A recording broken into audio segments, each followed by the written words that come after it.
just because you have a pulse doesn't mean that you are, you know, and you should be able to carry a weapon or have a weapon.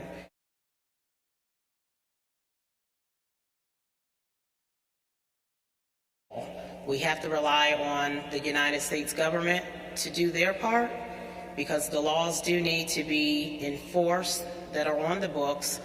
Judges cannot continue to allow repeat offenders to come into the courtrooms and use it as a revolving door. Once an offender comes in, you know, and there's obviously they're a repeat offender, they should be revoking their probation and not allowing them back on the streets to do what they have already proven themselves capable of doing, which is to kill and to injure. DC does not have gun shops. DC does not have gun ranges. However, DC has a whole lot of gun violence. So we have to work with other jurisdictions to make sure that gun trafficking is cut down as much as possible, because the amount of guns that are coming into Washington, D.C., where, again, there are no gun shops and gun ranges for you to practice using your gun, is kind of questionable to me. So we all have to do our part. And with that being said, we can't only rely on the legislatives to implement rules and laws such as background checks. We definitely need that. If the government can tell a woman what to do with their body, they certainly should be able to tell other citizens that, you know, just because you have a pulse doesn't mean that you are, you know, and you should be able to carry a weapon or have a weapon. And no one should have an AK-47 and AR-14, I don't even know some of these names, but these high-powered weapons. That is not a Second Amendment right. That is just warfare.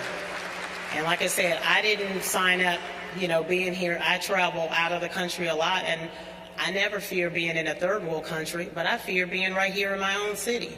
I fear standing here right now because I don't know who's going to walk into this building, and you know, we're sitting targets. So it's not a black thing, it's not a white thing, it's not an Asian thing, it's not a poor thing, it's not a rich thing, it's a human thing. And we have to look at it like that. We can't, you know, just sit back and wait for the next shooting. We definitely need to be more proactive as opposed to reactive. And, you know, we're going to have to keep fighting and let the powers that be understand that red blood is more valuable than your green money. And you have to understand that. You know, human flesh, it's devastating. I brought my daughter's autopsy picture because I want people to know the reality of gun violence. It's not pretty. My daughter's head was blown off with an AK-47 at close range. So you tell me why the United States of America, our first world industrialized country, thinks that it's okay for every and anyone to go online and purchase a gun, go in the back of a trunk and purchase a gun, walk the streets with a gun, go into movie theaters, schools, churches, anywhere they can go with a gun.